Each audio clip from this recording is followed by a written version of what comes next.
स्वामी शिवानंद जी। ये इंग्लिश में किताब है फॉर सीकर्स ऑफ गॉड।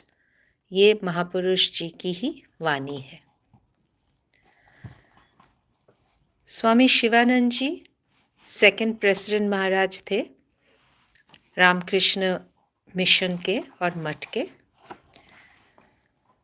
और हर रोज़ जब भी मेडिटेशन सुबह हो जाता था तो वो सब जितने भी आश्रम में मंक्स थे, जितने भी जो भी मतलब आता था उस टाइम, उन सबको लेके वो बैठते थे और इनफॉर्मल एक डिस्कशन हुआ करता था।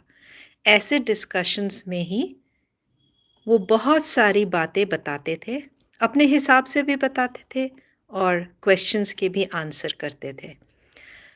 उन्हीं के बेसिस पे ये किताब बनी है और उनके पास जितने भी डिवोटीज़ भी आते थे, भक्तजन आते थे, उनके भी प्रश्नों के उत्तर सब मिलाकर ये किताब रची गई है। तो आज हम इसका सेकंड चैप्टर शुरू करने वाले हैं, फर्स्ट पार्ट का second.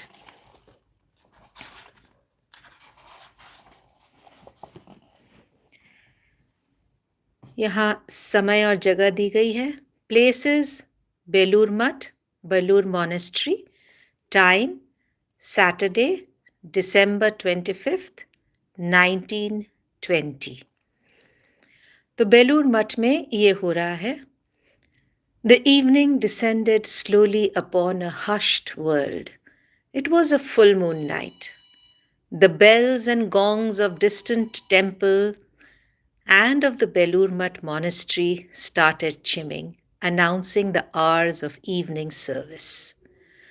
When the monks and the devotees of the monastery, in a spirit of devotion, started going to the chapel, Swami Shivananji also went, as was his daily custom. After bowing before the altar, he sat upon a deerskin in the southeast corner of the chapel. His hands were folded and his eyes indrawn. तो ये कितना सुंदर एक description दिया जा रहा है। शाम का समय, मंदिर की घंटी बज रही है, शांत है और स्वामी जी जाके स्वामी शिवानंद जी वहाँ मंदिर में बैठते हैं। The evening service began. Its solemn music and the serene presence of the Swami helped the concentration of all who were present. The offering of lights to the Master was followed by the singing of hymns in which the Swami joined.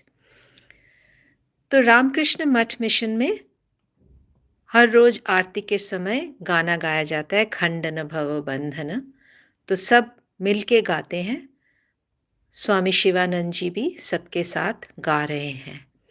After the singing, the monks bowed before the Master and one by one moved to their respective seats for meditation. यहाँ पे bowed before the Master, Master मतलब श्री रामकृष्ण। श्री रामकृष्ण का ही shrine है वो, वहाँ पे मंदिर में श्री रामकृष्ण और शारदा माँ, स्वामी विवेकानंद, ये तीनों वहाँ पे बैठते हैं। तो Shri Ramakrishna is called the master. उनके सामने सिर नवा के उनको प्रणाम करके सब बैठे। स्वामी Shivanand closed his eyes and became absorbed, his peaceful face bespeaking the depth of his meditation. He remained in that condition for a long time. At about 8:30, the Swami arose and returned to his room, humming a devotional song indicative of inward joy. तो गाना गाते हुए, मन ही मन गुनगुनाते हुए वे आनंदित होकर अपने कमरे में लौटे। His voice was unusually sweet and full of divine love. Some monks and devotees had been waiting in his room to pay their respect to him.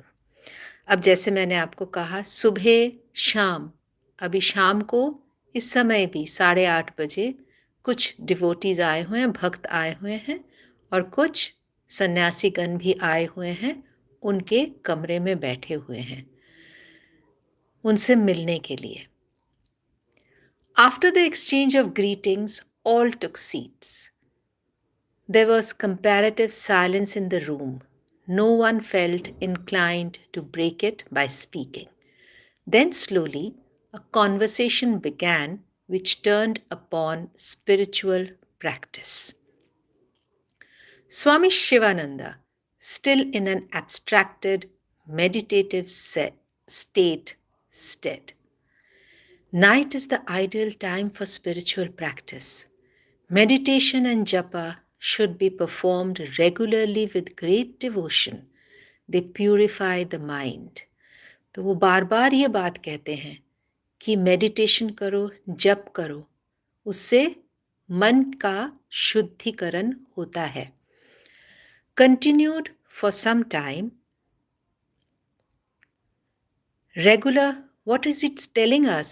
हमको बता रहे हैं. Continued for some time, regular practice of this kind is conducive to the establishment of a constant spiritual mood, giving one a taste of inner joy. तो अंदरूनी खुशी के लिए आप कीजिए इसको, अपनी खुशी के लिए. A person should not leave his seat immediately after meditation. Method भी बता रहे हैं. एकदम से नहीं उठना, but should sit for a while thinking about the object of meditation. तो जिनके बारे में प्रार्थना की जा रही है, जिनके ऊपर आप मेडिटेट कर रहे हो, उनके बारे में सोचो, उनके बारे में बैठ के सोचो. एकदम मेडिटेशन ओवर हो गया उसके बाद आप भाग जाओ वहाँ से, ऐसा नहीं करना चाहिए.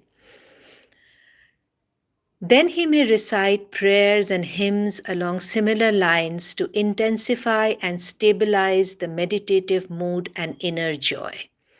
Even after leaving his seat, he should not talk with anyone, but should rather be contemplative and remain by himself for some time. Practice like this fosters a continuous undercurrent of meditation, helping to keep the mind on a high level and bringing to the heart great joy. So अगर हमको मन में एकदम खुशी चाहिए तो इस तरह से मेडिटेट करना है जैसे कि महाराज बता रहे हैं. A monk of the order said, "Maharaj, should we not sometimes leave the monastery and go somewhere else for the practice of austerities and meditation?" तो ये मेडिटेशन के लिए क्या हमें कहीं कभी कभी इधर उधर नहीं जाना चाहिए? Are not visiting holy places and wandering as an itinerant monk also favorable to the monastic life? ये हमारे लिए अच्छा नहीं है क्या, इधर उधर जाके हम घूमे? स्वामी जी क्या कह रहे हैं? My child, in common parlance it is said that a rolling stone gathers no moss. तो ये अंग्रेजी में एक बहुत बड़ी कहावत है कि अगर आप घूमते फिरते रहोगे तो आपके नीचे कुछ ग्रो नहीं करेगा. Aimless wandering by itself cannot be beneficial in the spiritual realm, nor can it help one towards God realization. But with the aim of getting rid of ego and fostering a spirit of full reliance on God, one may periodically subsist on food gathered from many places or live a life of total seclusion without any possession or wander about a little. Undoubtedly, such courses can be helpful, but there is no necessity for pursuing them year after year. Help करेगा, पर सालों साल ये practice करना ऐसा कुछ नहीं है. एक जगह बैठ के आप कीजिए मेडिटेशन और भगवान का नाम. स्वामी अद्भुतानंदा जी यूज्ड टू से, "Where would you roam? कहाँ घूमोगे? Children of Sri Ramakrishna should stay in one place." तो हम सब क्या हैं? श्री रामकृष्ण के ही तो संतान हैं, तो हमें एक ही जगह रहना चाहिए. It is very true. He who has peace within is peaceful everywhere. ये सबसे बड़ा इम्पॉर्टेंट पॉइंट है. अगर मन में शांति ना हो, जहाँ मर्जी आप घूम लीजिए, शांति आपको नहीं मिलेगी। तो इसीलिए जिसके मन में शांति है, वो हर जगह शांत रहता है। And where would you go and why? He, the Lord, is within. भगवान तो अंदर हैं. That is why the master often sang. क्या गाना गाया करते थे? वे गाते थे, Stay by yourself, O my mind. Why wander here and there? Look within, in the inner chamber of your heart. You will find whatever you wished there. He, the invaluable philosopher's stone, can fulfill your most cherished desires. You know not, O my mind, what treasures lie strewn at the entrance of the mansion of the Lord. तो भगवान के इस इतने बड़े मंदिर में या mention में या पैलेस में, राजमहल में क्या क्या है, आपको कुछ नहीं पता। कोशिश कीजिए वहाँ पे जाने की। वहाँ पे इस तरह के रत्न हैं जो आपको बहुत आपके काम आएंगे, वही जाना चाहिए आपको। Swami Shivananda sang the song again and again in his unusually sweet voice. After a brief pause, he said, The end of this song especially contains profound truth. At his door, everything is available.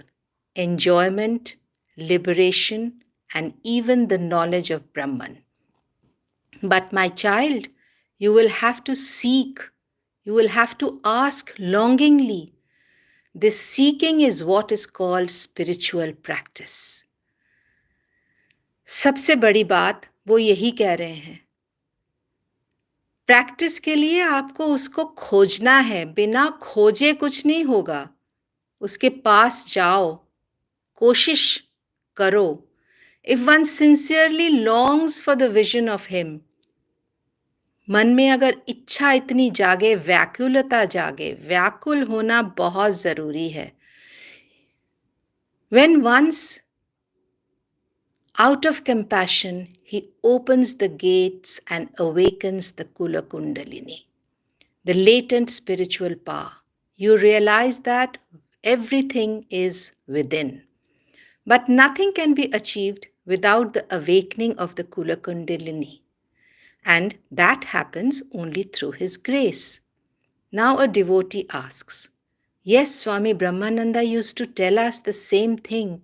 He would say, it is only when Kula-Kundalini, the coiled up spiritual energy, awakens at its place in Muladhar and moves upwards through Shushunmana, that the gate to the knowledge of Brahman opens. तो ये कुल-कुंडलिनी हमको सबको पता है, कुंडलिनी जागरण कहा जाता है। ये हमारे पूरे स्पाइनल कॉर्ड के नीचे मिलती है। तो स्पाइनल कॉर्ड के वहाँ पे ये चुपचाप कुंडलिनी मार के बैठा हुआ सांप की तरह है, वो वहाँ पे कॉइल्ड अप है एंड इट सिट्स देयर। और जब वो जागता है तभी हमारे एनलाइटनमेंट होता है या हमें मुक्ति का मार्ग मिलता है। स्वामी Shivanand, it is quite true. Without this awakening, no spiritual advance is possible. That is why our master would cry to the Divine Mother praying, Wake up, Mother Kula-Kundalini. After repeating the first line, the Swami sang the whole song. Wake up, Mother Kula-Kundalini, thou whose nature is bliss eternal, the bliss of Brahman, thou dwelling like a serpent asleep at the lotus of Muladhar. Sore afflicted and distressed am I in body and mind. Do thou bless me and leave thy place at the basic lotus.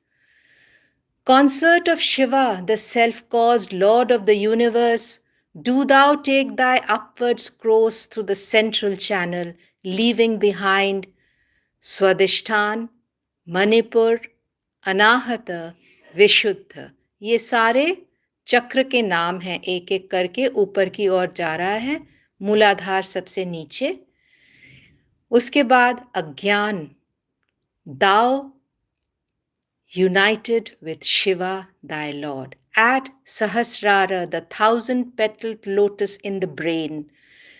Sport there freely, O Mother, giver of bliss supreme, Mother who art existence, knowledge, bliss absolute. तो ये एकदम से जो भी वो कह रहे हैं, ये हम कह सकते हैं वेदांत की बात है, जो कुल-कुंडलिनी धीरे धीरे ऊपर की ओर जाती है हमारे स्पाइनल कॉर्ड के अंदर से एकदम हमारे सिर तक, मतलब ब्रेन तक, फिर freedom from what? This body mind complex, इससे हमको फ्रीडम मिलता है।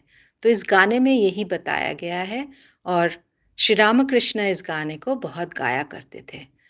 After singing this song 3 times in his soul-stirring voice, the Swami remained quiet and his face became radiant with a serene spiritual glow.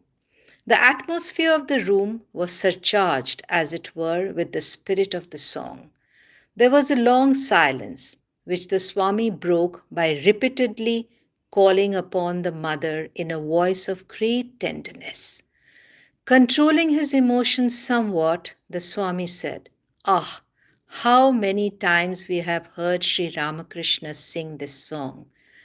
On some days, he would take a chamar and sing while fanning the mother with it. I cannot describe the intensity of his rapturous devotion as he sang this song. We were entranced, and he would lose all outward consciousness.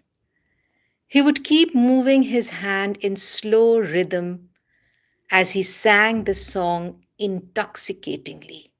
What a sweet voice he had! All who were present would be moved to tears. The mother, who is the mother of the universe, cannot but respond to an earnest appeal."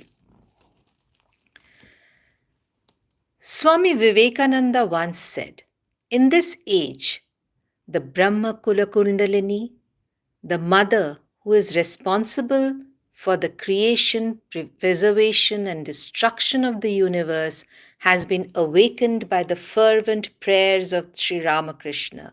No wonder the individual Kula-Kundalini will be awakened now." That is why we see symptoms of a great spiritual upsurge everywhere. The mother, the primal energy, is sporting for the good of the world using the body of Sri Ramakrishna. We need have no worry this time. तो स्वामी जी कहा करते थे, कोई चिंता नहीं है, बिल्कुल भी सोचना नहीं।